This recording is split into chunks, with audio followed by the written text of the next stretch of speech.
Le meilleur de séances radio est maintenant sur We Love Cinéma.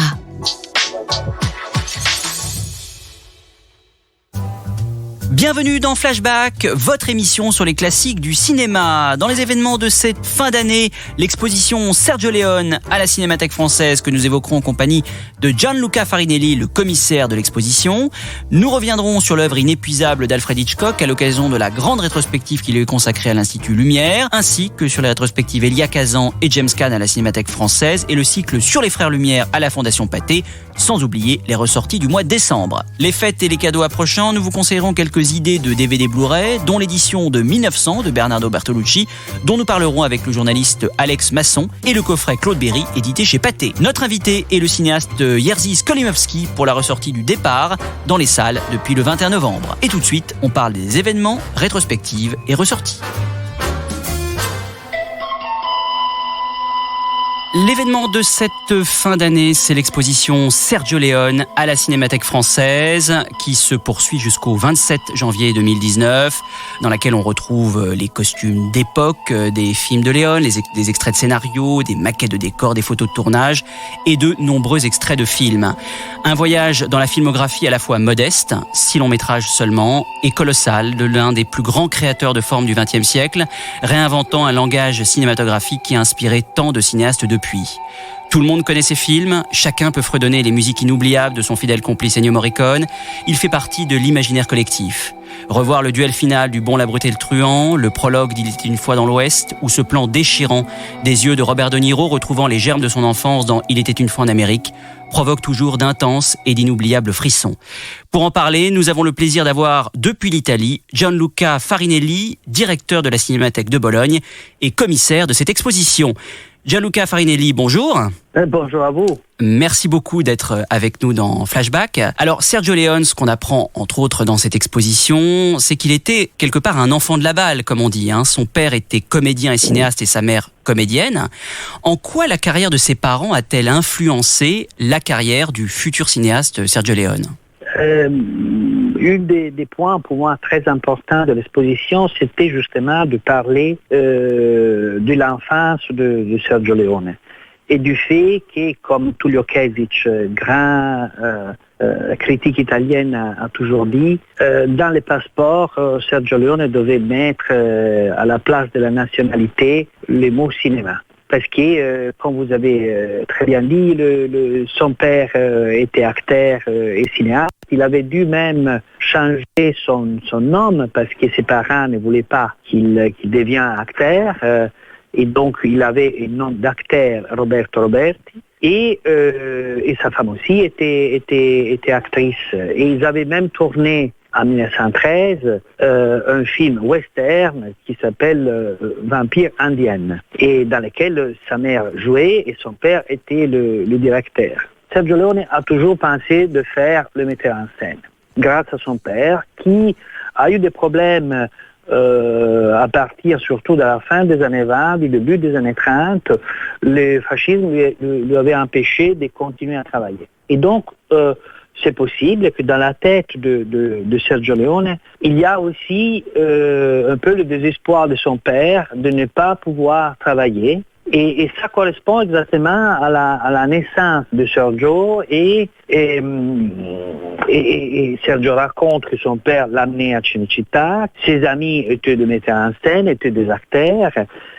Et donc très très jeune, Sergio n'est pas seulement découvre le cinéma en salle, mais il découvre le cinéma qui se fait sur un plateau. Et puis, après la guerre, Sergio naît en 1929, donc à la fin de la guerre, il est tout jeune, et Sergio fait partie de ces Italiennes qui découvrent Hollywood et il reste subjugué de ce cinéma-là. Et le cinéma devient sa culture et sa façon de regarder les films, de regarder la vie. Et donc, dans l'exposition, on retrouve Sergio Leone, pas seulement assistant de son père très jeune, mais aussi sur le plateau de voleurs de bicyclette, où il joue un petit rôle de jeunes prêtres, et il est aussi assistant bénévole de Vittorio De Sica sur les plateaux de ces films incroyables. Et il dit, s'il y a un metteur en scène qui m'a vraiment auquel je dois beaucoup, c'est Vittorio De Sica. Et pourquoi? Parce que en regardant dans les plateaux, dans l'exposition, on a mis beaucoup de photos des plateaux de tournage, et on retrouve exactement comme faisait Vittorio De Sica, qui était présent dans tous les détails d'un film, qui vraiment jouait tous les rôles avant les acteurs et qui dirigeait les acteurs d'une manière extrêmement précise. On revoit tout ça dans les méthodes Leone, qui est présent partout sur le plateau et qui notamment travaille énormément avec les acteurs en changeant leur façon de jouer. Parce qu'en effet, même les acteurs qui sont très fameux, comme le cas de Harry Fonda, est très différent sur les films de Sergio Leone. Il joue un rôle qui est pratiquement l'inverse du rôle qu'il a joué pendant toute sa carrière. Alors, après avoir été assistant pendant de nombreuses années, il passe à la réalisation, avec le western évidemment, et pour une poignée de dollars. Alors, on a souvent discuté de la place de Sergio Leone dans l'histoire du western. Quelle est-elle selon vous? Essentielle parce que quand il arrive un poignet de dollars, le western est en train de mourir aux États-Unis, est en train de renaître en Europe, mais grâce au film de Sergio Leone, une nouvelle façon de regarder le West et de raconter cette épopée est née. C'est ça l'aspect le plus incroyable de l'aventure de Sergio Leone. Quelqu'un qui pratiquement ne parlait pas anglais, qui était vraiment un citoyen de Rome, du Trastevere, d'un quartier populaire, et qui avait admiré le mythe américain à travers les livres, à travers les films, et qui arrive à faire entrer la modernité en tout ça. Parce que dans le Ouest de Sergio Leone, il y a d'un côté la réalité, chose qui rarement était présente dans les films hollywoodiens. Il y a cette idée de la réalité très forte dans le Ouest de Sergio Leone, qui est le résultat de recherche dans tous les détails. Il y a une dimension viscontienne qui devient de plus en plus importante. Il y a aussi cet aspect dans la courte filmographie de Sergio Leone, que le passage d'un film à l'autre, c'est un passage énorme. À chaque film, Sergio Leone essaye de reconsidérer tout, de faire tout d'une manière plus importante, plus complexe, plus profonde. Oui, et s'il y a, mais s'il y a autant d'écart, comme vous dites, entre les films, on s'en rend bien compte dans l'exposition, c'est qu'on découvre aussi, à un point qu'on ne soupçonnait peut-être pas, son obsession du détail et de la documentation pour ces films, qui pouvait lui prendre parfois des années. Absolument. Il travaille, les cas exemplaires, il était une fois en Amérique, il commence à travailler sur ces films en 1968, et il travaille sur ces films, c'est au niveau de la production, de l'histoire, et donc il travaille avec plusieurs scénaristes pour approfondir des personnages ou de thèmes ou de couleurs qu'il avait en tête. Il change les acteurs, il recherche les acteurs, il change les acteurs, il change encore une fois le scénario. Les films deviennent de plus en plus monumentaux, mais en même temps, il se nourrit de recherche historique, donc de recherche de décors, de recherche sur les vêtements, sur les meubles, sur tous les détails, du film, qui est une espèce d'anthologie du XXe siècle et et dans lesquels on peut retrouver tout, des Proust jusqu'aux les grands peintres ou les grands photographes américains du XXe siècle. Tout cela n'était pas possible sur le tournage pour un poignet de dollars.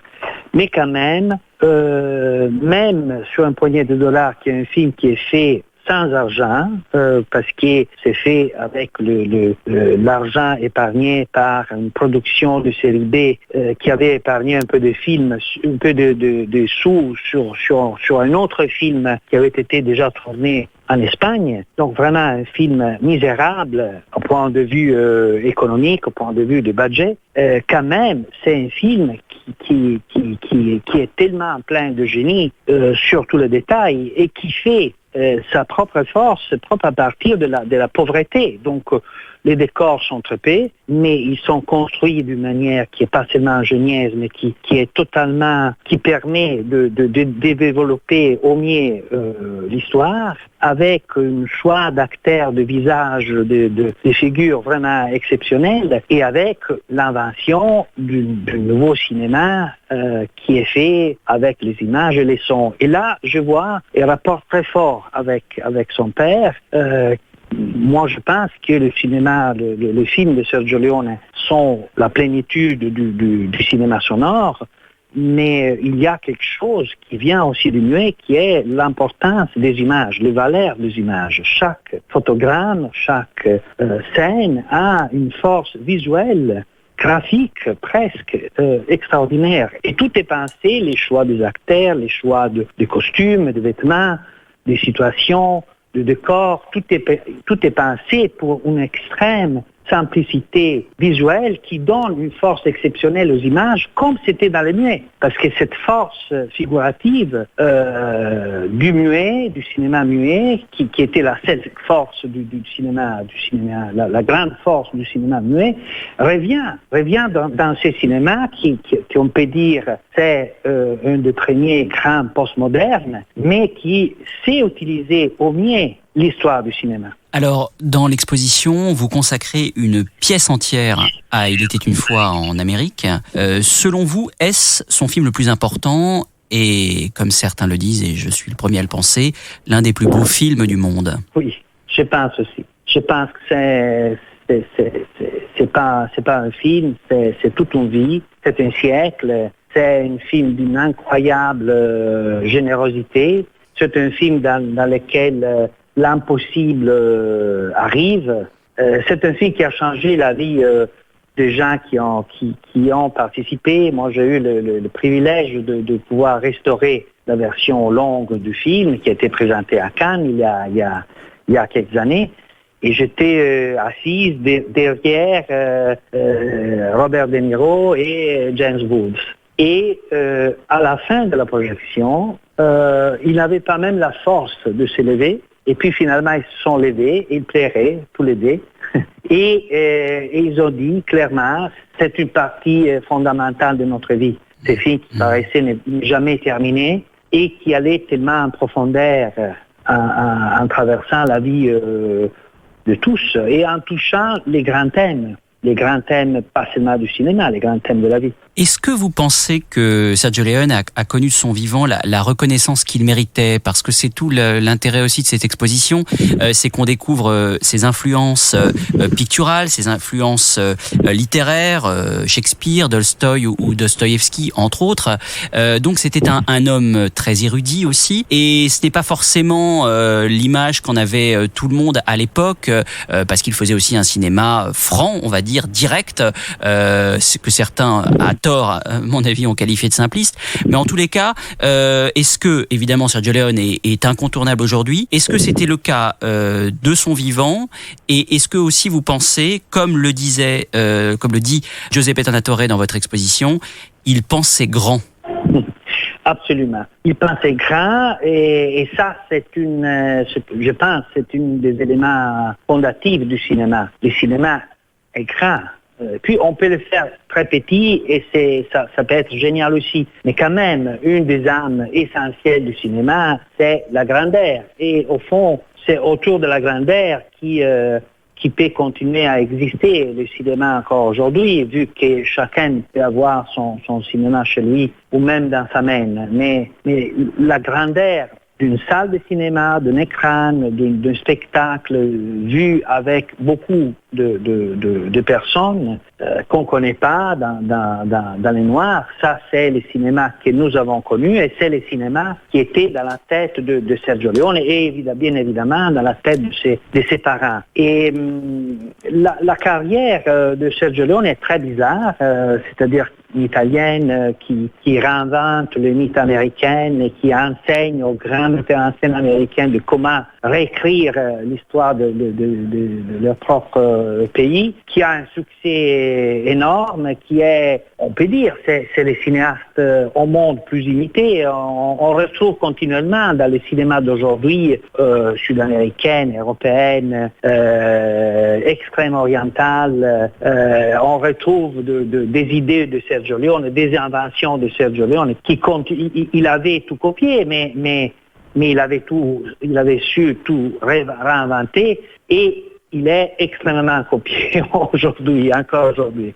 À l'époque, la critique, notamment la critique italienne, l'a considéré comme un cinéaste populaire sans beaucoup d'intérêt. Et la chose la plus étonnante, c'est qu'il n'a jamais reçu un prix important, pas même une candidature aux Oscars, rien. J'ai beaucoup voulu faire cette exposition en France, parce que la France est un pays qui a reconnu, dans lequel la critique a largement reconnu les valeurs du cinéma de Sergio Leone. C'est le pays du cinéma et je voulais vraiment commencer cette exposition que j'espère puisse traverser un peu le monde, qui l'année prochaine viendra en Italie, mais je voulais vraiment commencer en France, à Paris, parce qu'en Italie, encore aujourd'hui, on a du mal à reconnaître la valeur, la complexité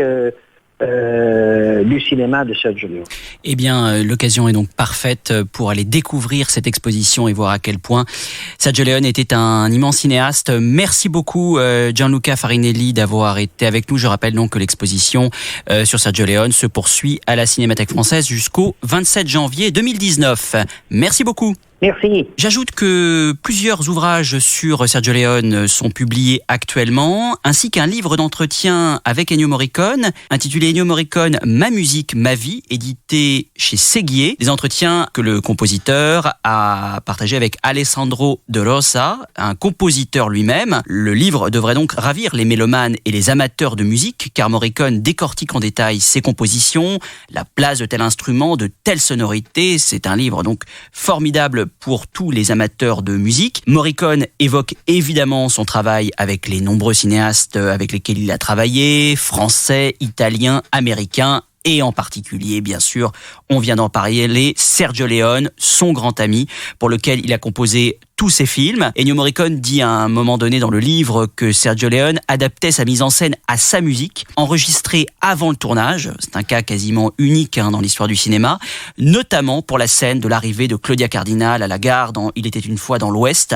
une méthode très peu conventionnelle qui a donné le résultat que l'on sait. Ces musiques écrites pour Leone n'étaient d'ailleurs pas ses meilleures selon lui, mais c'est Sergio Leone qui les mettait le plus en valeur. À les réécouter, difficile de lui donner tort.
Dans les autres événements de cette fin d'année, la rétrospective Alfred Hitchcock à l'Institut Lumière jusqu'au 12 février 2019.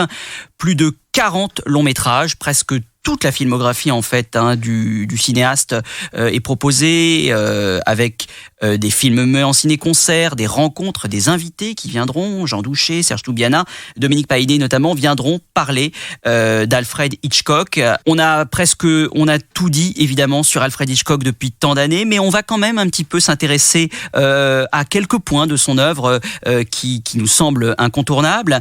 D'abord, l'image de maître de suspense à laquelle on l'a trop souvent réduit, qui est rentrée dans le langage courant, une appellation donc réductrice, car l'œuvre hitchcockienne dans ses thématiques va bien au-delà du simple thriller, mais elle est juste tant le suspense chez Hitchcock est l'un des moteurs de sa création. Le suspense, il y en a partout chez Hitchcock. Dans Les Oiseaux, Tippi Hedren s'assoit dans la cour de l'école du village où l'on entend les enfants chanter. La caméra reste sur elle pendant un moment, puis elle regarde autour d'elle et voit un corbeau. Elle continue à fumer et quand elle regarde à nouveau, elle voit tous les corbeaux assemblés. La célèbre scène de La mort aux trousses où l'avion pourchasse Cary Grant dans un champ de maïs et par le choix du décor et du découpage, le contre-exemple absolu de la classique scène à suspense. Dans Le crime était presque parfait, Hitchcock filme simultanément le coup de fil du mari à sa femme et la tentative de meurtre de celle-ci. Et l'effet produit ainsi un suspense double. Le mari va-t-il réussir son coup ou sa femme va-t-elle survivre? Quant à Psychose, c'est le film de suspense à part entière.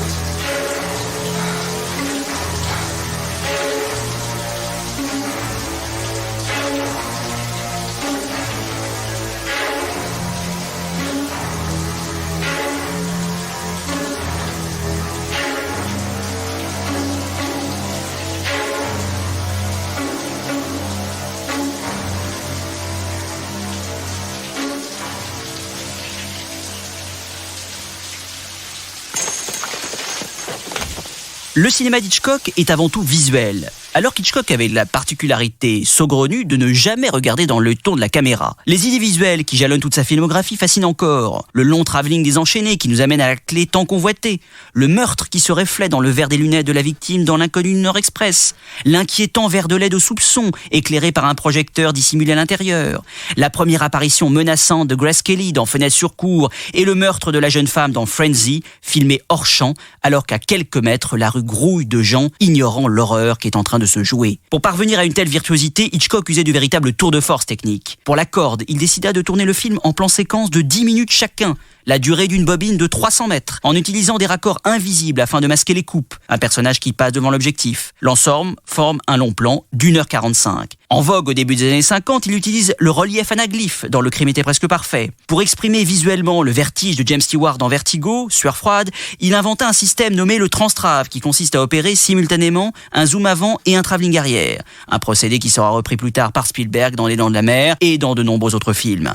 Psychose est une expérimentation technique totale, Hitchcock tournant un long métrage de cinéma avec son équipe de télévision en filmant la célèbre scène de la douche avec 70 positions de caméra pour 45 secondes d'image. Quant aux oiseaux, les trucages de l'époque étaient révolutionnaires, surtout au niveau sonore, car les bruits électroniques des oiseaux amplifiaient la dimension fantastique du film.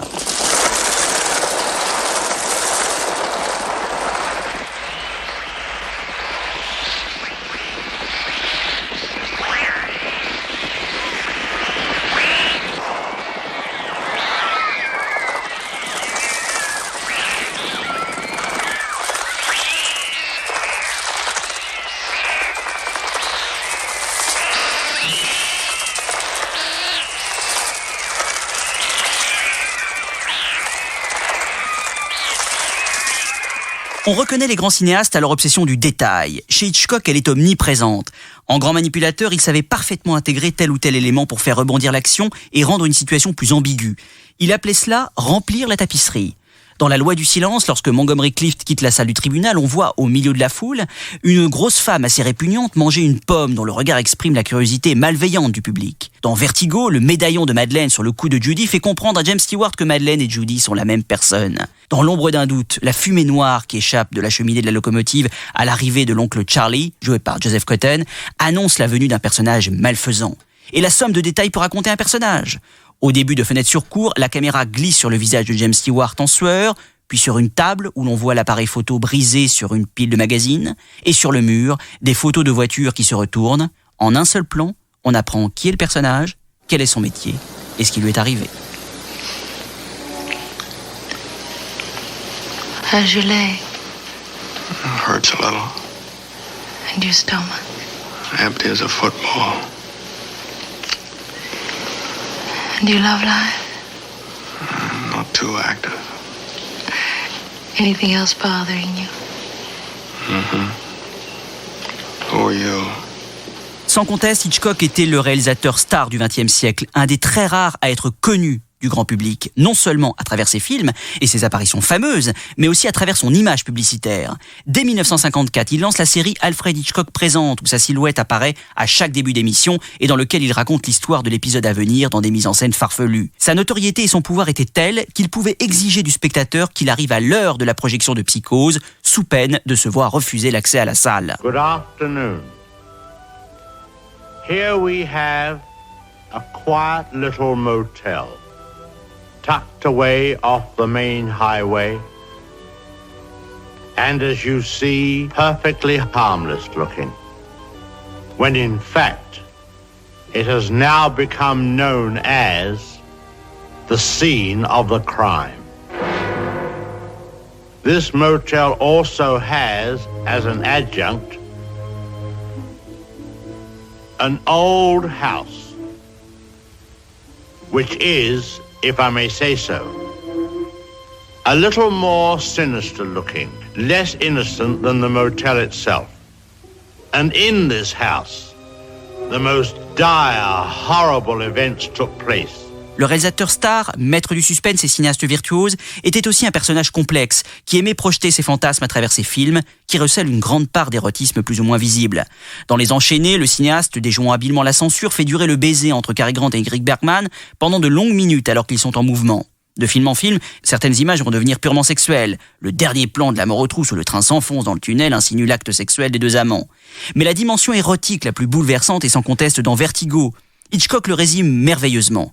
Tous les efforts de James Stewart pour recréer la femme cinématographiquement sont montrés comme s'il cherchait à la déshabiller au lieu de la vêtir. Par la suite, la sexualité de moins en moins suggérée éclatera dans Psychose, Pas de printemps pour Marnie et Frenzy, où elle prend une tournure déviante et pathologique. Le sexe et la mort seront inextricablement mêlés, comme le proclamait Truffaut dans une formule désormais célèbre. Toutes les scènes d'amour sont filmées comme des scènes de meurtre et toutes les scènes de meurtre sont filmées comme des scènes d'amour.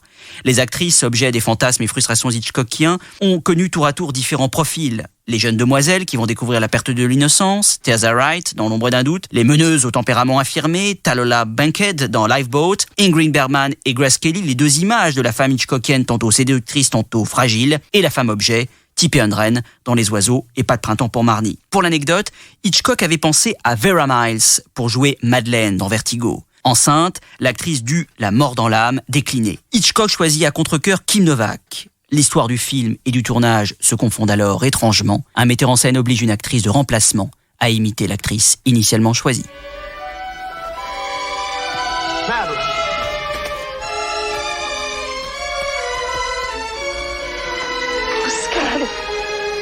I'm not mad.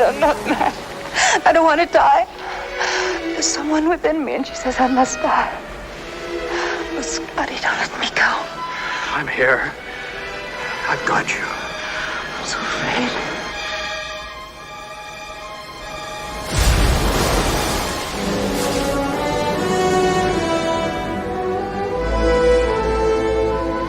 Don't leave me. Stay with me. All the time.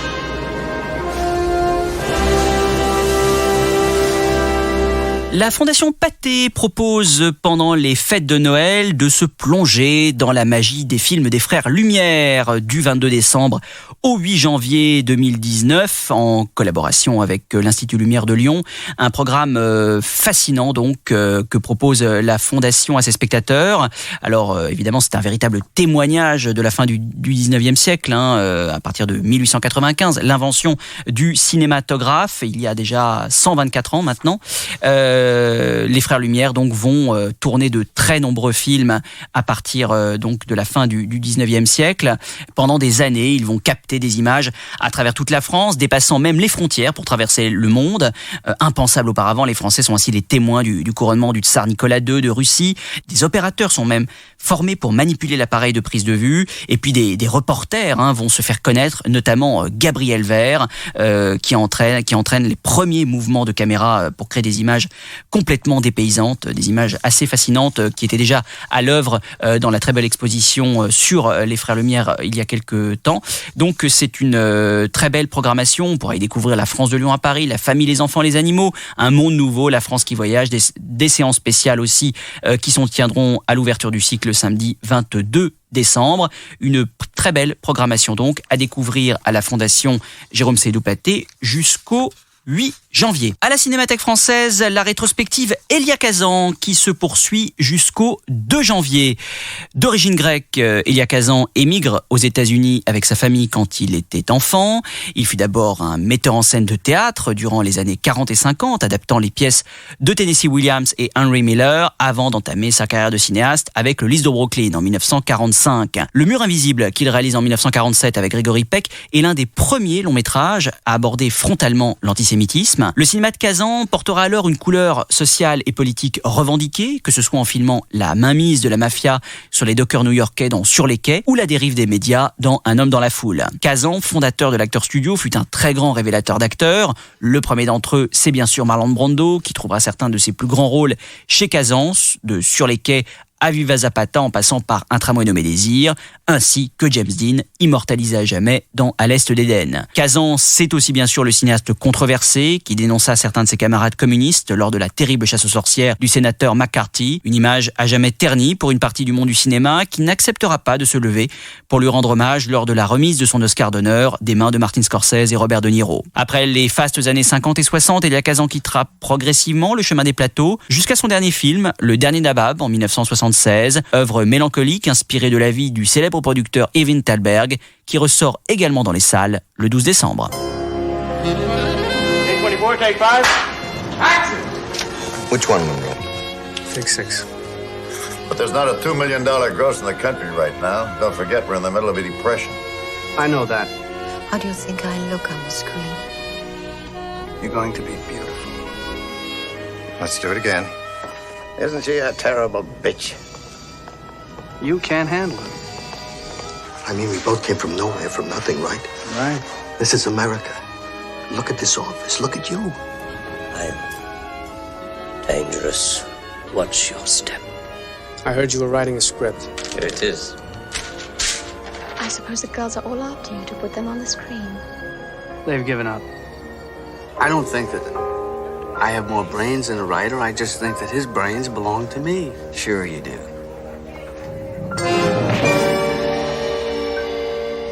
Do you ever go to the movies? Should I? Millions of people do. Why? Because movies are necessary to them. I give them what they need. What do you need? It's my life. Star! Star, I want copyright protection for the scene I just wrote. I'm now the drunken writer and the producer!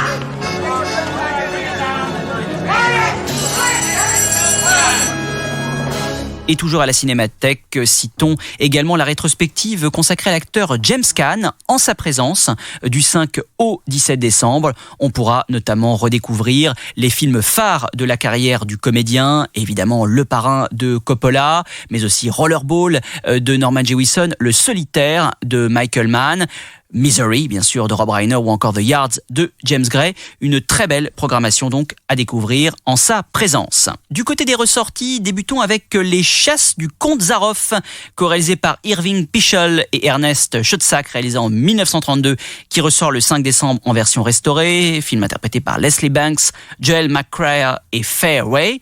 Un rescapé d'un naufrage trouve refuge sur une île habitée par le mystérieux comte Zaroff, qui le recueille dans son immense manoir isolé. Il y trouve un homme et sa sœur, également recueillis par le comte, qui le mettent en garde à propos des manigances de Zaroff. Ernest Schoedsack sortira avec son complice Marianne Cooper, le fameux King Kong bien sûr, avec Fairway déjà en vedette. À noter que les deux films ont été tournés simultanément dans les mêmes décors de forêt.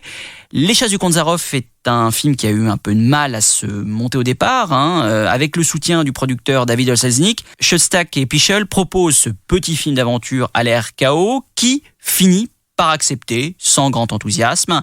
Alors en le revoyant aujourd'hui, on peut constater que l'interprétation assez théâtrale des acteurs a plutôt mal vieilli, mais on demeure toujours happé par l'ambiance envoûtante du film et ses décors impressionnants, la jungle épaisse et son enchevêtrement de broussailles, les marécages embrumés et la demeure gothique de Zaroff qui ont inspiré par la suite de nombreux cinéastes. Et puis ce personnage fascinant, sadien dans son cruel raffinement, qui, lassé des gibiers courants, attire les naufragés sur son île afin de les chasser, une métaphore de notre propre animalité, très audacieuse pour l'époque dans laquelle l'homme demeure le prédateur absolu.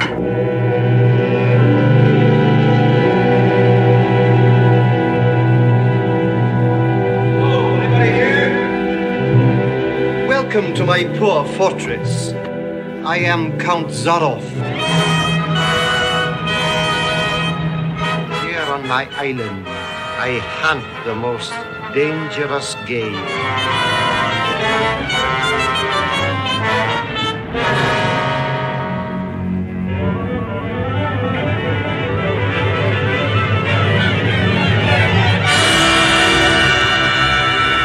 Only after the kill does man know the true ecstasy of love. God made some men poets, some he made kings, some beggars. Me he made a hunter.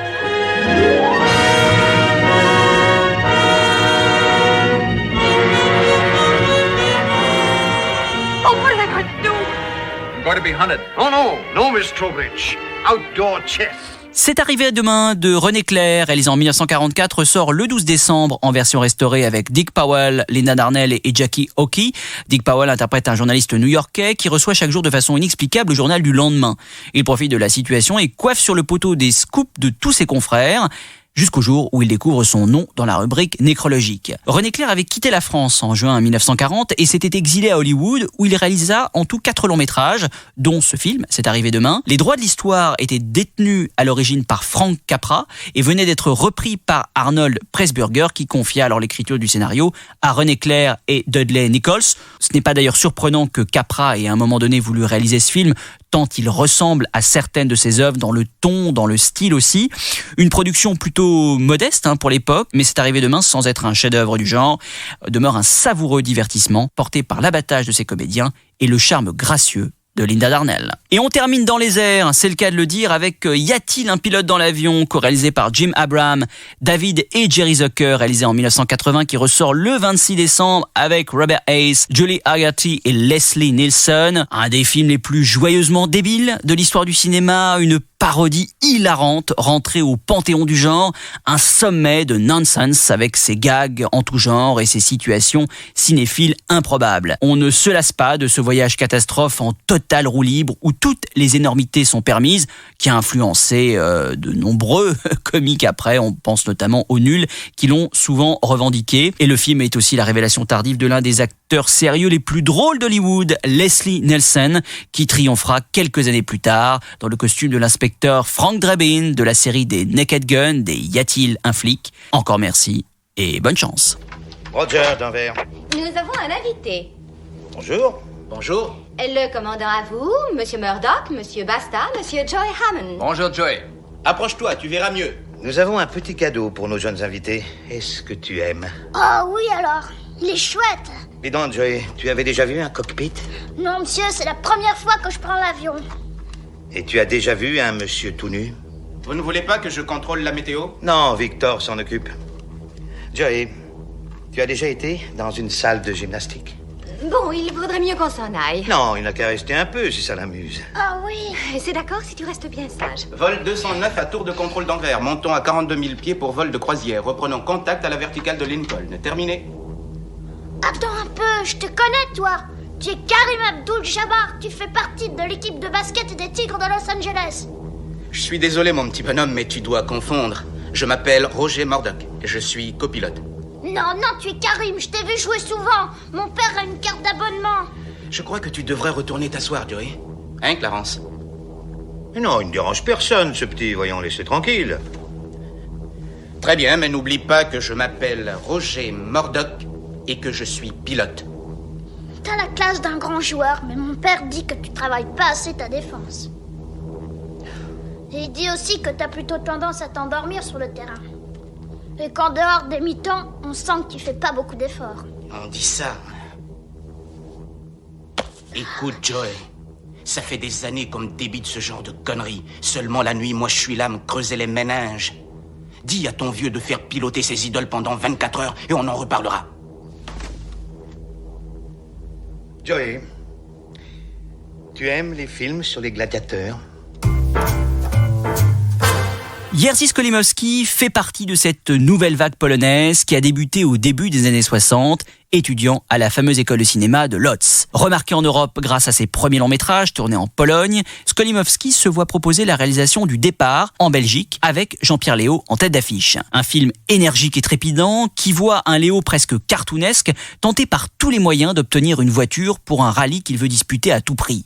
Il rencontre alors une jeune femme, jouée par Catherine Duport, qu'il va entraîner dans cette emballante valse automobile, magnifiée par le noir et blanc tranchant de Willy Curran et la musique jazzy de Christophe Komeda, et pour lequel Skolimowski remporta l'Ours d'Or au Festival de Berlin. Nous avons rencontré le cinéaste lors du dernier festival Lumière à Lyon, où il présentait Le Départ, ainsi que Walkover, son deuxième long métrage polonais. Good morning, Mr.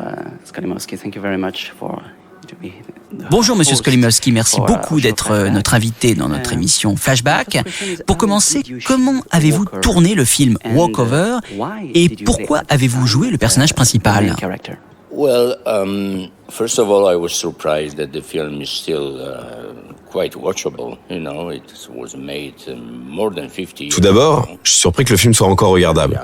Je l'ai fait il y a plus de 50 ans. J'étais un jeune homme à l'époque. Pourquoi je l'ai fait? C'était la continuité du tout premier film que j'avais réalisé en tant qu'étudiant au cinéma.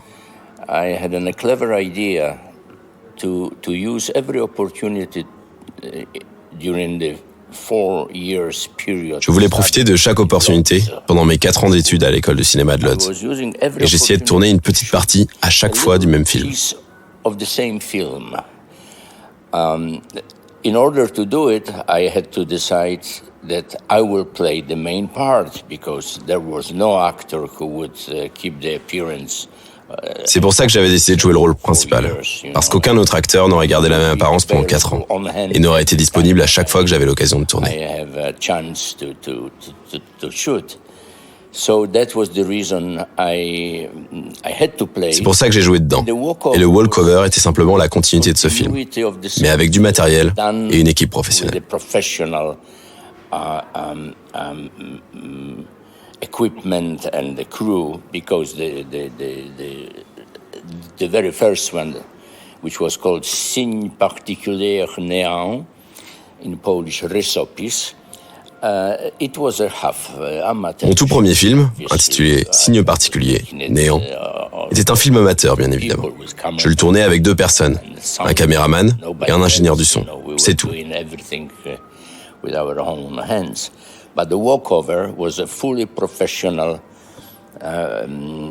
On faisait tout par nous-mêmes. Le Walkover, ça, c'était une expérience vraiment professionnelle. Was terrifying because when they put how many camera setups you made this day and they put one, Le plus incroyable, c'est que les rapports de production quotidiens étaient terrifiants quand on compare le temps qu'on mettait à installer une caméra à cette époque avec maintenant. Avant, on mettait 11 minutes à en installer une, par exemple. C'est le genre d'histoire de jeunesse dont je me souviens. Actually, it was a very, very professional film. And from this movie, you show a certain taste for virtuosity with this astonishing shot when you are sitting at the table. En effet, c'est un film très professionnel dans lequel vous montrez déjà un goût pour la virtuosité avec ce plan étonnant lorsque vous êtes assis à la table et que vous commencez à courir.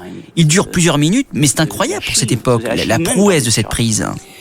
Well, yes, and it was a kind of competition between not only film students, but I think generally. Oui, il y avait une sorte de compétition, pas seulement entre les étudiants en cinéma. La tendance à cette époque était la liberté de mouvement de la caméra, mais aussi une compétition internationale entre nous. Us, the nouvelle vague film Les réalisateurs de la nouvelle vague pour faire ces prises extravagantes et montrer la liberté de mouvement de la caméra.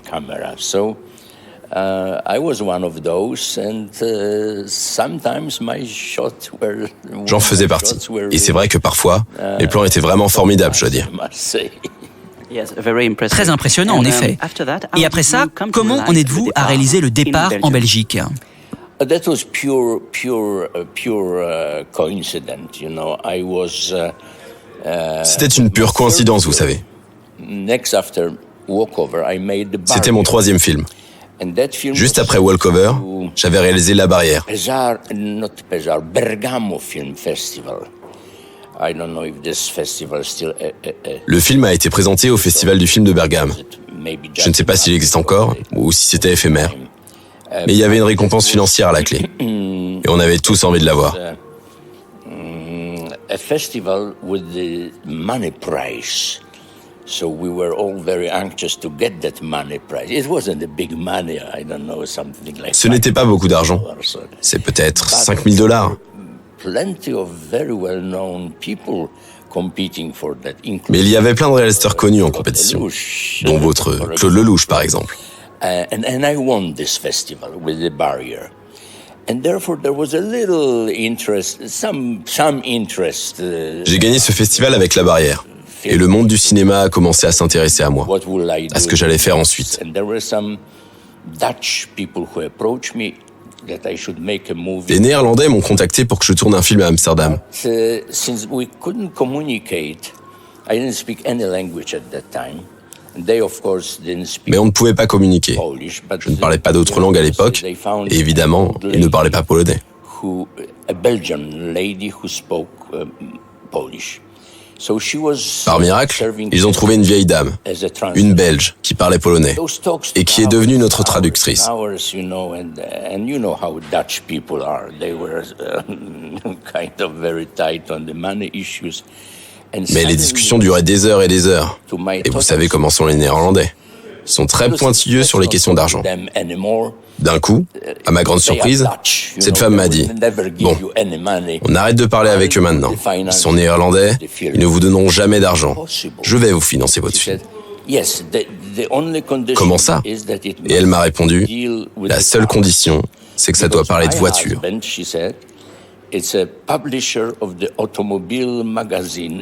Mon mari publie un magazine automobile en Belgique. Donc je peux vous trouver de l'argent pour votre film. Mais il faut que ça parle de voiture. Donc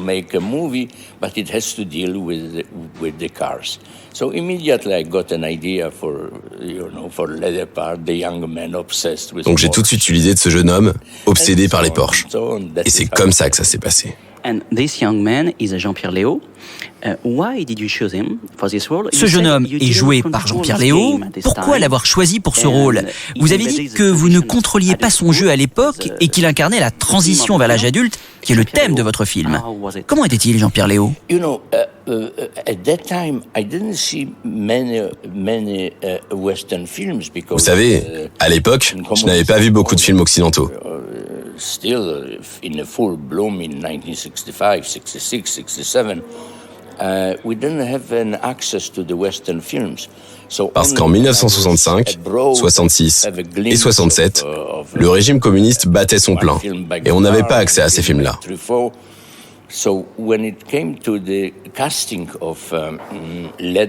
C'est seulement quand j'allais à l'étranger que je pouvais voir un film de Godard ou un film de Truffaut. Alors, quand je réfléchissais au casting pour mon rôle principal, Jean-Pierre faisait partie du peu d'acteurs que je connaissais. Je l'avais vu dans Masculin-Féminin, avec Catherine Duport. Comme mon film était totalement différent de Masculin-Féminin, je me suis dit, pourquoi pas voler les acteurs de Truffaut, les mettre dans mon film, les faire jouer différemment, et ça a marché. En 1968, vous avez dit être très influencé par la nouvelle vague française, en particulier Jean-Luc Godard. Comment vous a-t-il influencé à cette époque ? Well, to be very honest with you, I wasn't influenced because, as I said, I haven't seen those. Pour être tout à fait honnête, il ne m'a pas influencé. Parce que, comme je l'ai dit, je n'avais pas vu ces films quand j'ai réalisé mon premier film. Particularly now, I was making this film when I was in the film school, which was 1961, 2, 3, and 4. Pendant mes études, entre 1961, 63 et 64.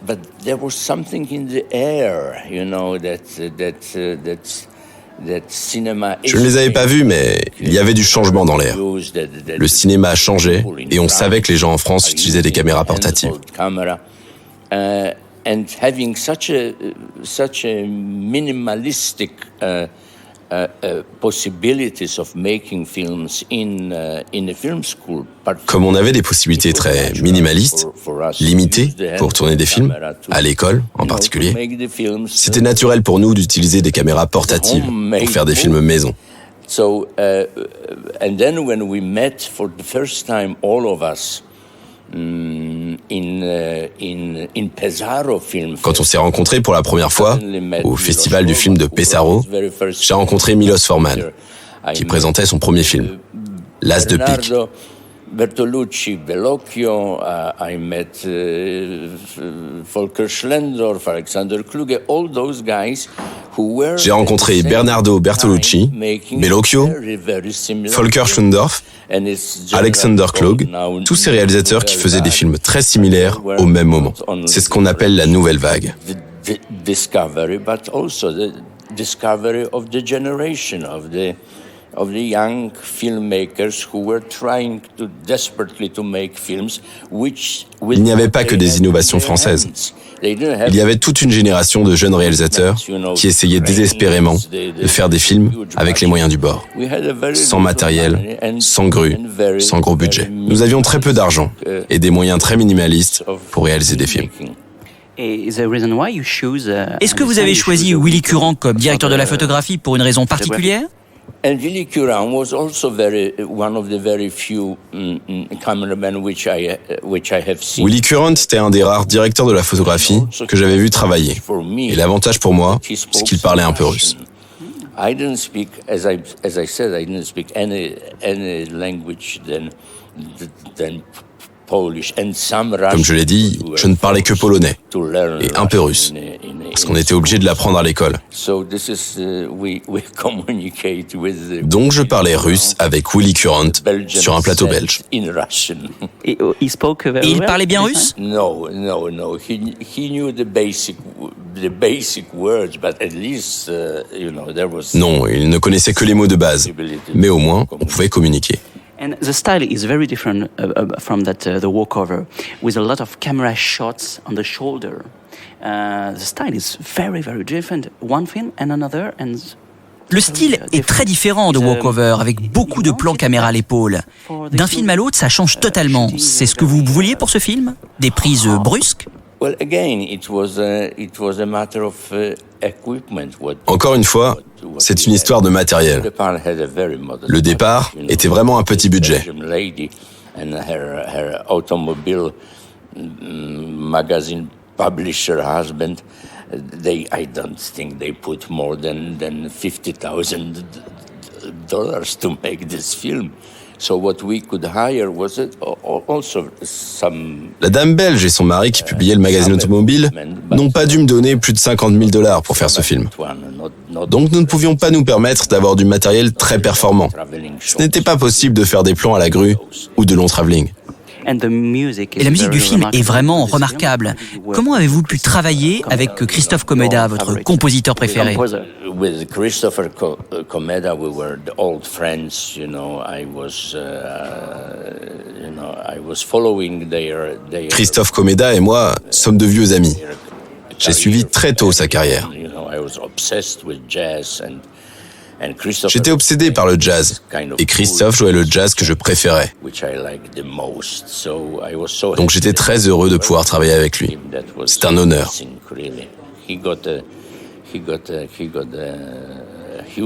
Ça a été aussi bénéfique pour lui de m'aider pour ce film. Une dernière question, quel est votre avis sur ces deux films 50 ans plus tard, quand vous les regardez maintenant? Quelle idée vous en faites-vous? Well, I can admire the efforts of the young men, and of course now when I shot kind of big budget films and different films and here and there. J'admire les efforts du jeune homme que j'étais. Et aujourd'hui, quand je tourne des films à gros budget ou d'autres films ici ou là, je peux dire que j'ai sûrement fait du mieux que j'ai pu, avec les moyens que j'avais à l'époque. Ça aurait été difficile de faire mieux. Alors bravo au Skolimowski de 20 ans. Bravo too, thank you very much. Un grand merci à Marion Echard de Malavida pour la réalisation de cette interview. Je rappelle que le départ est en salle depuis le 21 novembre dans sa version restaurée. J'ajoute également que Jerzy Skolimowski sera l'invité d'honneur du prochain festival Toute la mémoire du monde à la Cinémathèque française en mars prochain et que 4 films en version restaurée couvrant l'ensemble de la carrière de Skolimowski, de ses débuts à sa période américaine, Signe particulier néant, Walkover, Travail au noir et Le bateau phare, ressortiront également au mois de mars. Un coup de pense, quand tu me laves les cheveux, comme ça, en silence. Je pense à ma maman.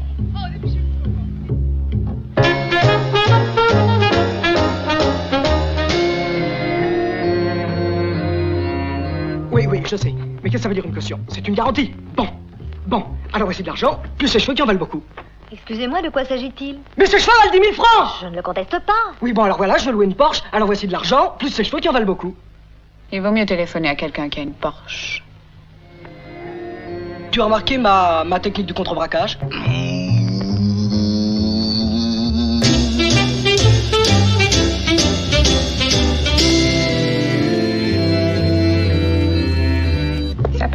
Ça passe, la jeunesse. Dehors!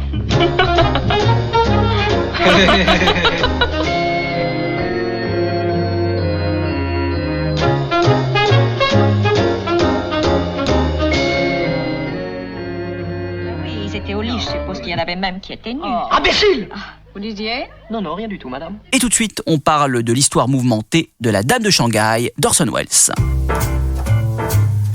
Dans notre histoire du cinéma, nous parlons de La Dame de Shanghai d'Orson Welles, réalisée en 1947 à l'occasion de la sortie en DVD Blu-ray d'une édition ultra collector chez Carlotta, accompagnée d'un très copieux livret Mémoire d'un film, un recueil de textes, d'analyses et d'interviews qui a inspiré cette histoire de cinéma. Orson Welles, une légende du 7e art, qui a couru toute sa vie à la recherche du chef-d'œuvre qu'il pensait ne jamais avoir entrepris. Écrasé très tôt par la renommée de Citizen Kane, son premier long-métrage qu'il tourne à seulement 25 ans, Welles, le génie précoce, deviendra très vite le cinéaste maudit, brimé par les studios, l'artiste capricieux et exigeant qu'Hollywood chassera sans état d'âme. I knew I'd find you two together. If I hadn't, Elsa, I might have gone on playing it your way. You didn't know that, but you did plan for me to follow you. You've been drinking. I presume you think that if you murder me here, your sailor friend will get the blame, and you'll be free to spend my money. Well, dear, you aren't the only one who wants me to die. Our good friend, the district attorney, is just itching to open a letter that I left with him. The letter tells all about you, lover. So you'd be foolish to fire that gun. With these mirrors, it's difficult to tell. You are aiming at me, aren't you? I'm aiming at you, lover. Of course, killing you is killing myself. It's the same thing. But you know, I'm pretty tired of both of us.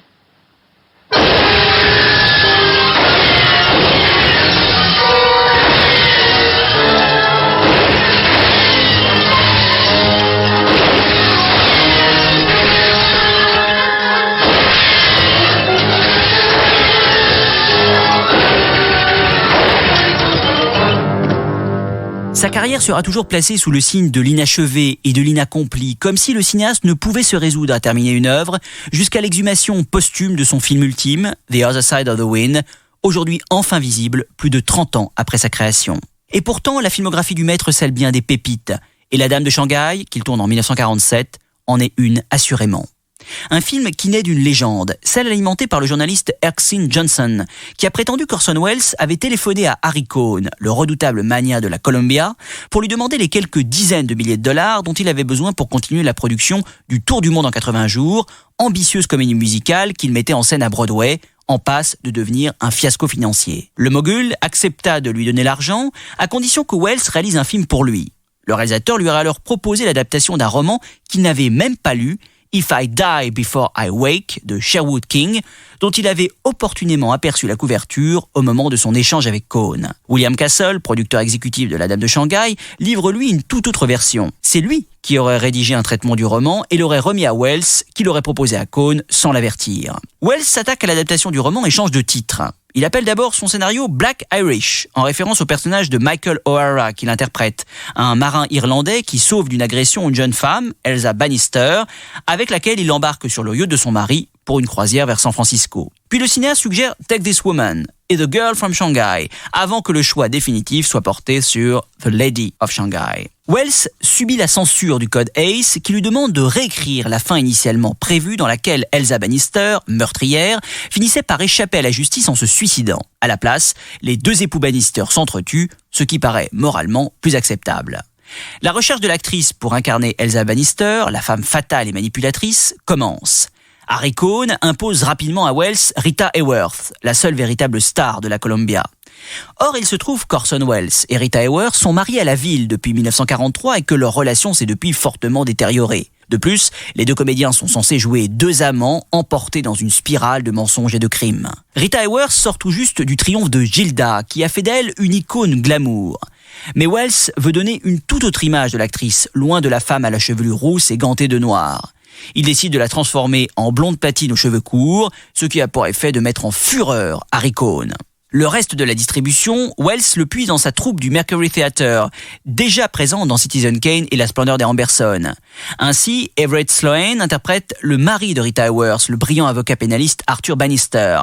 Et Glenn Anders joue l'associé d'Arthur Bannister, George Grisby, qui propose à Michael $5,000 pour signer un papier dans lequel il confesse avoir tué Bannister.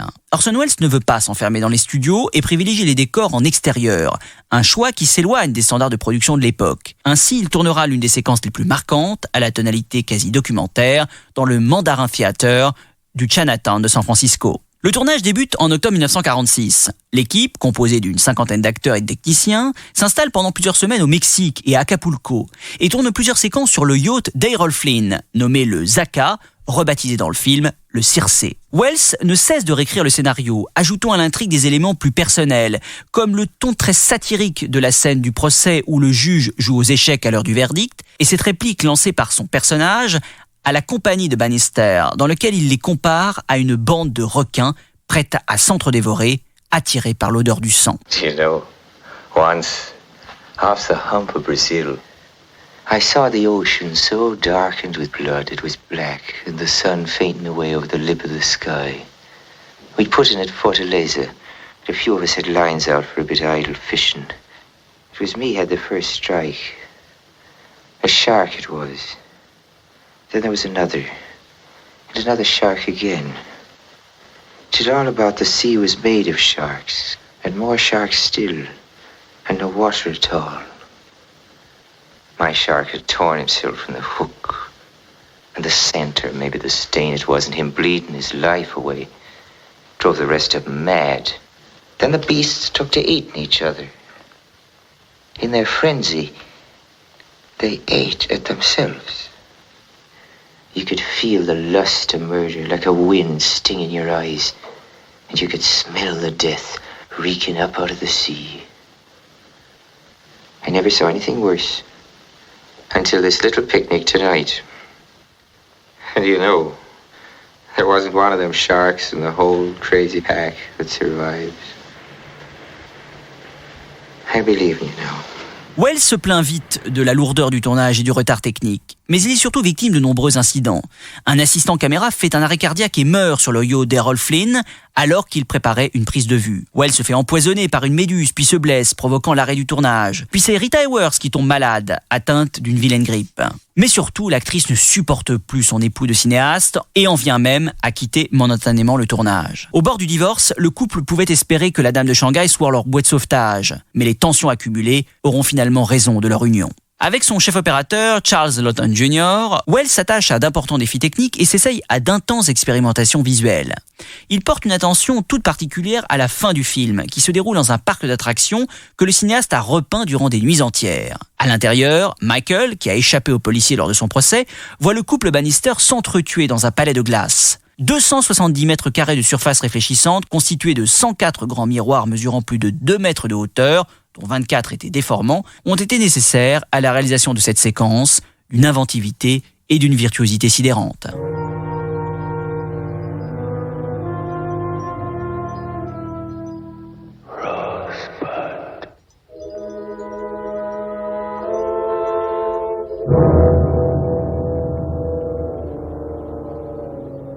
Le tournage s'achève en février 1947, avec un dépassement de budget de 2 millions de dollars.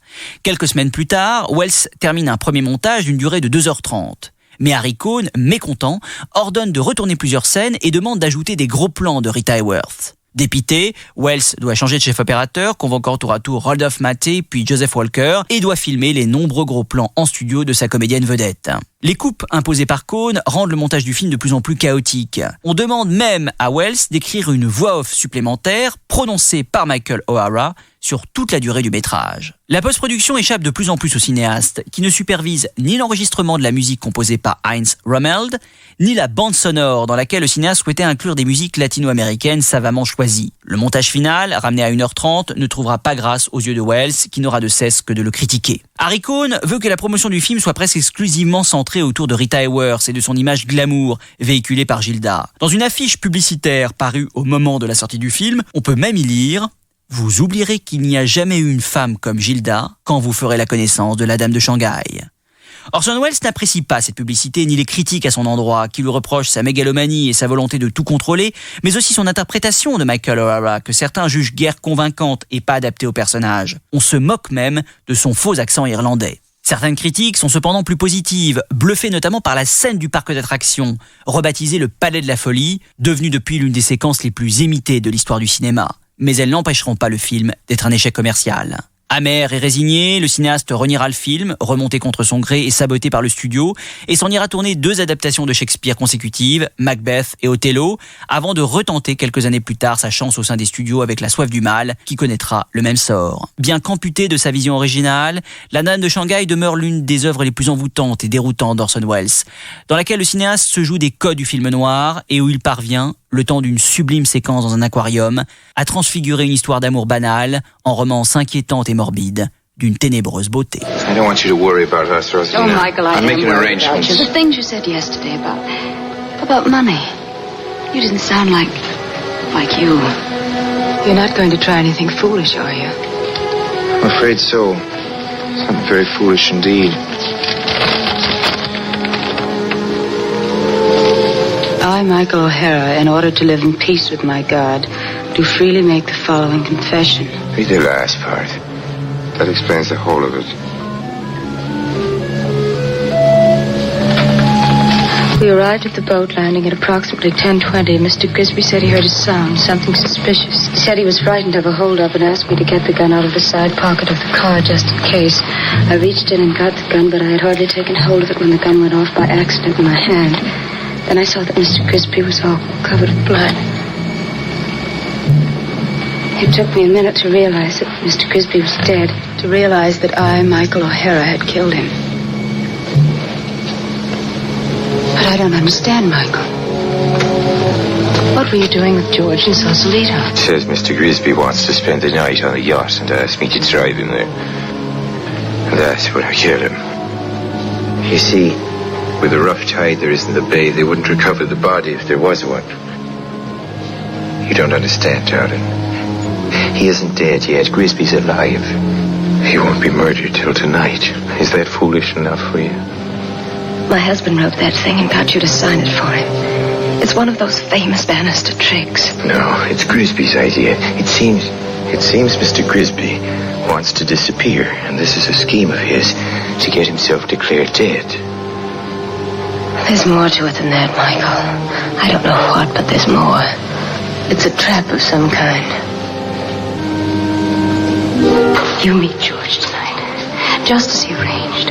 Go with him to Sausalito and do whatever crazy nonsense he asks you to do. As long as nobody gets hurt, it won't matter.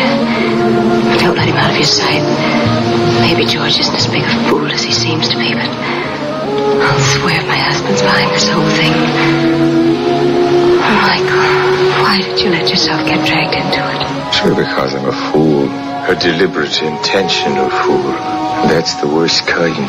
How didn't you know? Yes, my beloved fool. I know.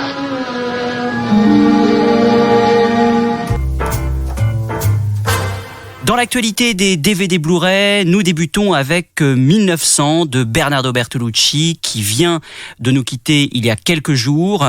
Son film Somme, réalisé en 1976, que Wildside édite dans une très très belle édition DVD Blu-ray. Film interprété par Gérard Depardieu, Robert De Niro, Donald Sutherland, Stefania Sandrelli, notamment Dominique Sanda, Sterling Hayden, Burt Lancaster. Enfin, le casting est impressionnant. Une fresque de plus de 5 heures sur les tourments historiques et politiques de la première moitié du XXe siècle, vécu par deux amis, l'un bourgeois, l'autre paysan, que les événements vont progressivement éloigner. Et pour nous parler de ce film majeur et de Bernardo Bertolucci, nous avons par téléphone Alex Masson, journaliste et critique de cinéma, notamment pour Nova et Cinématiseur. Alex Masson, bonjour. Bonjour. Merci beaucoup d'être avec nous dans Flashback. Bertolucci vient donc de nous quitter. Selon vous, quelle trace va-t-il laisser dans l'histoire du cinéma ? C'est une grande question dans la mesure où c'est un cinéaste qu'on connaît peut-être pas forcément pour les bonnes raisons. Je veux dire que là on le voit depuis son décès où tout le monde revient sur la fameuse histoire avec Maria Schneider sur le dernier tango à Paris, et du coup ça occulte beaucoup ses films précédents, surtout que lui-même a eu des carrières différentes. Je veux dire qu'il y a tout un premier penchant déjà ce qu'il a fait avant de réaliser, quand il est assistant pour entre autres Pasolini sur Hackathon, quand il est scénariste pour Sergio Leone par exemple avec Dario Argento sur Le Thé d'une fois dans l'Ouest, quand il commence à faire des films qui vont mêler politique, sexualité, société, en gros aller de Marx à Freud, et une seconde carrière après, quand il se lance dans des fresques, on va dire, plus visuelles, comme Le Dernier Empereur par exemple. Sa carrière est très très large. Sa carrière est très large, éclectique, il y a une partie en Italie, majeure à partir des années 60, et Prima della Rivoluzione qui le révèle, puis les années 70. Le Dernier Tango à Paris, vous l'avez mentionné, avec évidemment ce tournage mouvementé vécu par Maria Schneider. Voilà, le tournage se passe difficilement, le film a un accueil, on va dire, contrasté, mais c'est un succès, et le succès du Dernier Tango à Paris lui permet d'envisager une fresque assez monumentale, 1900, qui est sans compter son œuvre la plus démesurée, plus de 40 semaines de tournage, un casting international que j'ai cité tout à l'heure, un film donc dans sa durée de plus de 5 heures. Est-ce que le succès du Dernier Tango lui a à l'époque donné la folie des grandeurs ? Peut-être pas la folie des grandeurs, mais en tout cas c'est ce succès qui est mondial. Faut pas oublier que le film fait scandale un peu partout, au point d'ailleurs d'avoir été interdit en Italie. Genre qu'il y a une loi, il y a un moment, il y a une demande d'un juge pour brûler les copies du Dernier Tango qui existait en Italie. Mais c'est un succès mondial, et c'est ce qui fait que Alberto Grimaldi, qui est son producteur à l'époque, va pouvoir s'associer avec la Fox, United Artists et la Paramount pour monter 1900 sur un casting gigantesque qui est aussi international. Genre sans Le Dernier Tango à Paris, il n'y aurait peut-être pas eu 1900. Le malheureux hasard de ça, c'est que 1900 derrière, quand il sort, c'est un film qui a été relativement vite oublié. Alors que c'est effectivement son film somme, son film masse, son film le plus important. Et pourquoi, selon vous, a-t-il été oublié ? D'abord, on peut peut-être d'ailleurs rappeler comment le film a été reçu à l'époque. Alors, c'est ça la question, c'est que déjà le film qui a été vu à cette époque-là n'est pas celui que Bertolucci envisageait, puisque déjà au départ, il l'envisageait même pas comme un film, mais comme une série télé, déjà à l'époque, il croit dû faire 5 ou 6 heures, vu l'ampleur du sujet, parce que traiter le 20e siècle, mais si ça s'appelle 1900, c'est déjà très ample, mais surtout, quand la Paramount voit le film, et qu'elle s'aperçoit qu'elle a un film qui est à la fois quelque chose qui est dans le lyrisme et dans les grandes fresques à la Visconti, mais aussi un film très politisé, mais aussi un film très cru, mais aussi un film qui quelque part s'inspire aussi du nouvel Hollywood dans la manière de montrer les choses, dans la manière d'avoir une forme de réalisme et parfois une brutalité, tout en étant opératique. Le souci, c'est que les studios américains ne veulent pas sortir un film de 5 heures, parce que commercialement c'est impensable, et qu'en plus il y a un contrat qui a été signé par la Paramount avec Grimaldi qui dit, nous on sort un film au maximum de 3h15. Donc on a un film qui va être tronqué, qui va connaître 3-4 versions. Donc le film qu'on a vu à cette époque-là, notamment quand il a été montré à Cannes, c'est pas forcément le film qu'envisageait Bertolucci au départ. Donc il y a déjà un problème, c'est qu'on a mis beaucoup de temps à voir ce film dans sa globalité, dans sa version complète, parce qu'il y a eu plusieurs montages qui sont arrivés là-dedans. Après, il y a cette idée aussi de ce que le film raconte de l'époque et de l'Italie de l'époque. Parce que l'Italie à l'époque, quand le film sort, c'est un moment qui est très très compliqué. On est dans les années de plomb, donc ce que ça raconte à ce moment-là, vu que le film est quand même un film très désillusionné, c'est pas simple non plus. Ce qui est plutôt étonnant, c'est de voir que ce film-là, finalement, il fait écho à Il était une fois dans l'Ouest, donc que Bertolucci a coécrit, parce que là aussi, c'était un film sur la fin d'un siècle, sur la fin de nouvelles mœurs, sur une forme d'une violence sociale, politique qui allait arriver. Ces deux films sont en écho, très clairement. Avec le recul de 1976, donc date de la sortie du film, à aujourd'hui, comment on peut interpréter justement l'aspect politique du film ? Vous en avez un peu parlé, mais enfin, il est quand même très présent. C'est un film essentiellement là-dessus. Genre qu'il y a ce côté de vouloir faire une fresque opératique. Genre, c'est pas anodin si, par exemple, Bertolucci demande à Lancaster de jouer un espèce d'aîné dans le film. C'était aussi une manière d'en terminer avec le cinéma de Visconti, qui était des grandes fresques opératiques. Et il faut pas oublier que Bertolucci, si sous-tend son cinéma de tout le temps, de tous ses films, c'est aussi son histoire à lui, parce qu'en fait c'était quelqu'un qui venait d'un milieu bourgeois, mais qui était marxiste. Donc il y avait ce côté de comment est-ce qu'on échappe à son milieu, comment on a une relation amour-haine à son milieu, qui a baigné tous ses films quasiment, jusqu'à en tout cas 1900. Après c'est peut-être plus différent, mais jusqu'à 1900 il y a cette thématique qui est là, et le film est lui très très lié justement à des mouvements politiques, parce qu'il est clairement lié aussi à l'histoire de la formation du Parti communiste en Italie, qui à cette époque-là avait une vraie force, une vraie importance. Le revoir par contre aujourd'hui avec 40 ans d'écart, c'est assez étonnant, c'est qu'on peut faire aussi un parallèle avec un autre cinéaste dont Bertolucci a été assistant, qui est Pasolini, parce que le film s'appelle 1900 mais s'ouvre un tout petit peu, parce qu'il fonctionne en flashback, sur le jour de la libération, le 28 avril 45, si je me rappelle bien, mais il correspond aussi sur le jour où c'est la fin de la République de Salo, donc la République de Mussolini, qui est aussi un des plus grands thèmes de Salo. Genre que les deux films sont très très proches, même si très différents dans la forme et dans ce qu'ils montrent, mais ils sont très très proches sur les inquiétudes d'une révolution sociale qui n'arrive pas finalement. Et puis dans le film, il y a aussi un aspect esthétique évident, c'est une œuvre très picturale, magnifiée par la photo de Vittorio Storaro. Bertolucci voulait, disait-il, visualiser la vie d'un homme à travers les saisons, et c'est vrai que dans cette nouvelle version restaurée et avec un nouvel étalonnage supervisé par Storaro, on est quand même assez ébloui par la recherche visuelle et picturale du film. Et là aussi, on revient sur un versant politique, parce que le film donc s'arrête sur la libération quasiment, la fin de la guerre, et ça se passe au printemps, alors que l'arrivée des mouvements fascistes, ça se passe en hiver. Symboliquement, c'est pas anodin non plus, tout ça. Oui, et d'un autre côté, il y a aussi cette force dans le film, ce qui est admirable chez Bertolucci, aussi c'est sa maîtrise du temps, pour donner envie aux spectateurs qui n'auraient pas le courage, entre guillemets, de regarder 5 heures de fresques politiques et intimes, leur donner l'envie de le regarder, c'est qu'on a tout simplement, enfin en tout cas selon moi, le sentiment qu'il pourrait presque durer 5 heures de plus, que ça j'exagère un peu, mais que ça ne nous poserait pas plus de problèmes. Il y a une maîtrise quand même dans la narration qui est assez étonnante. Qui est d'ailleurs quasiment la même que celle d'un autre cinéaste qui a des liens avec l'Italie un peu familialement, qui est Coppola. C'est-à-dire que si on rapproche, les films n'ont pas grand-chose à voir dans le genre, mais si on rapproche les deux parrains mis bout bout à bout et les deux époques de 1900 mis bout à bout, finalement, ça raconte aussi plus ou moins cette chose-là. C'est-à-dire qu'effectivement, comment les hommes résistent au temps, comment les hommes résistent à leur milieu, comment les hommes résistent à un pouvoir, comment les hommes résistent à un diktat. Les films sont très proches, y compris dans le côté très opératique de la chose. Et c'est ce qui rend effectivement 1900 un film extrêmement digeste malgré ses 5 heures. En effet, une œuvre d'une ampleur et d'une puissance assez considérable, à redécouvrir donc en version restaurée 4K, accompagnée de très nombreux suppléments, dont une longue interview de Bertolucci, réalisée quelques mois avant sa mort, ainsi que des entretiens avec Vittorio Storaro, Gianluca Farinelli, Donald Sutherland et même Robert De Niro. Axel Masson, merci beaucoup d'avoir été avec nous dans Flashback. Je vous en prie. Au revoir. Au revoir. Forza avanti, tutti insieme!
Non si tocca!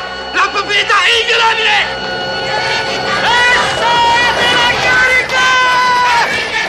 Autre sortie DVD et idée cadeau pour ces fêtes de fin d'année, le coffret Claude Berry qui réunit les 21 films du cinéaste, soit l'intégrale, dans laquelle on peut bien sûr retrouver Le vieil homme et l'enfant, Le pistonné, Le cinéma de papa, mais aussi Je vous aime, Ciao Pantin, Manon des sources, Jean de Fleurette, Uranus, Germinal, et puis ces films plus récents comme Une femme de ménage ou L'un reste, l'autre part. Producteur tout puissant, Claude Berry était le dernier nabab du cinéma français. Il a produit Tess de Polanski, L'ours de Jean-Jacques Hano et La Reine Margot de Patrice Chéreau, ainsi que d'énormes succès comme les 2 premiers Astérix ou Bienvenue chez les Ch'tis.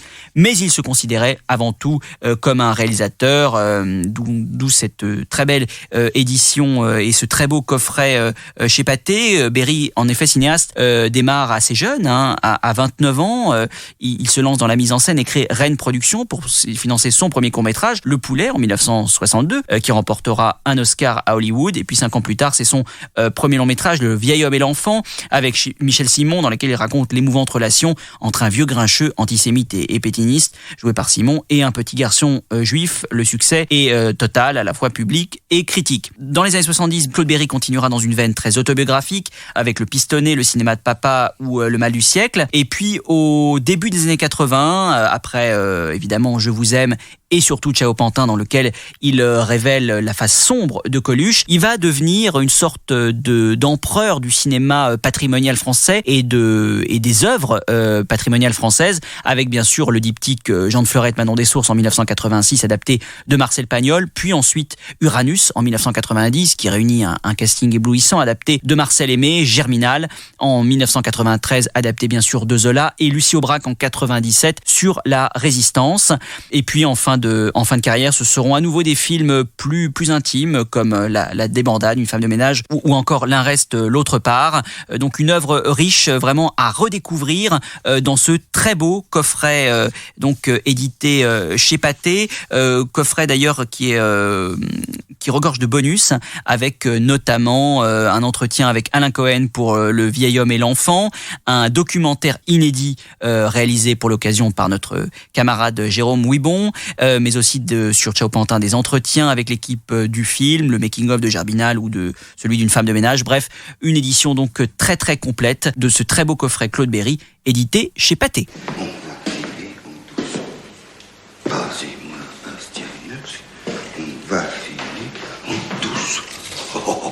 T'es devenu fou. Mais qu'est-ce que t'as? Ce que j'ai, je vais te le dire, ce que j'ai. Je suis poète. Parfaitement, je suis poète. Passez-moi Astyanax, on va filer en douce. Ça, bien sûr, tu comprends rien, mais ça, c'est un vers. Ça s'appelle un vers. Quand j'aurai trouvé le deuxième, eh ben j'en aurai 2. Et quand j'en aurai 30, quand j'en aurai 50...